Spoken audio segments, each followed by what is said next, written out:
অহংকার নিয়ে কিছু উক্তি। সুন্দর চেহারা একদিন বৃদ্ধ হয়ে যাবে, কিন্তু সুন্দর ব্যবহার কোনো দিন বৃদ্ধ হবে না।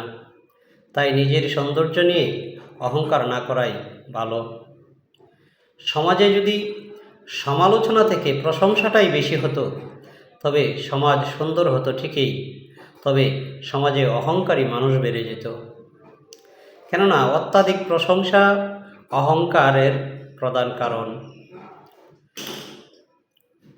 সময় পেলে শ্মশান থেকে ঘুরে আসুন, দেখবেন কত অহংকার ছাই হয়ে আছে। শিক্ষিত ব্যক্তি অহংকারী হতে পারে, কিন্তু জ্ঞানী ব্যক্তি কখনো অহংকারী হতে পারে না। কেননা অহংকারী ব্যক্তি কখনোই জ্ঞানী নয়।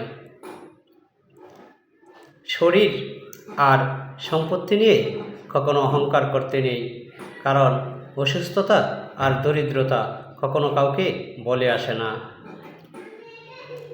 লোভী এবং অহংকারী মানুষকে বিধাতা সবচেয়ে বেশি ঘৃণা করে। লেবুর এক ফোঁটা রস যেমন 1000 লিটার দুধ নষ্ট করে দেয়, তেমনি মানুষের অহংকার তার 1000 গুণকেও নষ্ট করে দেয়। রঙিন কাপড় পরে অহংকার করো না, সাদা কাপড় পরে বিদায় নিতে হবে। যোগ্যরা যোগ্য স্থানে গেলে বিনয়ী হয়, আর অযোগ্যরা যোগ্য স্থানে গেলে অহংকারী হয়।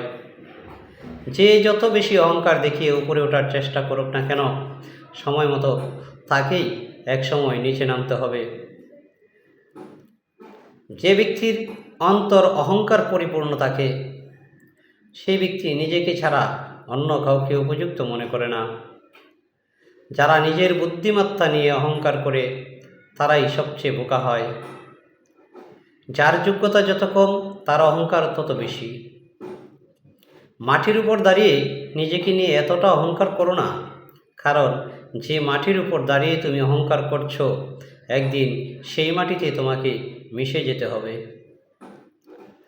মরীচিকা যেমন লোহাকে বিনষ্ট করে, তেমনি অতিরিক্ত অহংকার মানুষকে ধ্বংস করে।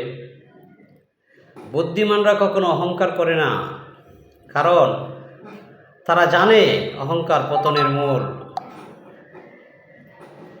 বিপদ কেটে গেলে মানুষ উৎফুল্ল এবং অহংকারী হয়ে যায়।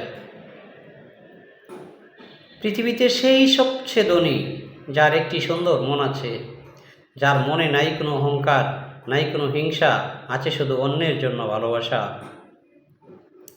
নিজেকে নিয়ে কখনো অহংকার করতে নেই, বলা যায় না পরিস্থিতি কখন কাকে কোথায় নিয়ে যাবে।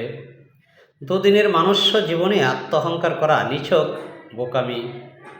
2 পায়ের মতো জীবন যাপন করা উচিত। ঠিক যেমনই এক পা এগিয়ে গেলে অহংকার করে না, এবং অপর পা পিছিয়ে থাকলেও লজ্জিত হয় না, কারণ তারা উভয়েই জানে তাদের অবস্থান পরিবর্তন হবেই। তোমার জন্ম দিয়েছে অন্য কেউ, শিক্ষা দিয়েছে অন্য কেউ, কাজ দিয়েছে অন্য কেউ।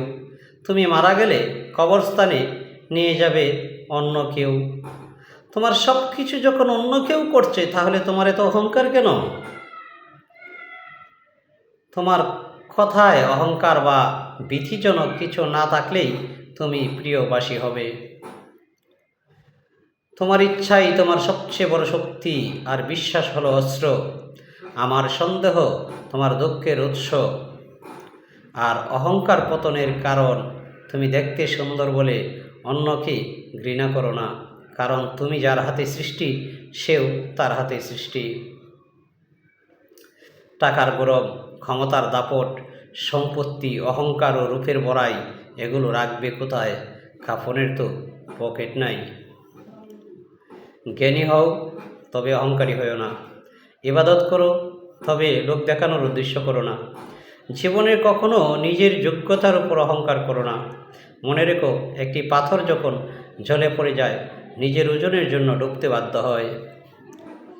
গায়ের রঙের এত অহংকার করো না, মৃত্যুর পরে ছাইয়ের রঙটা কালো হয়। কিসের এত অহংকার?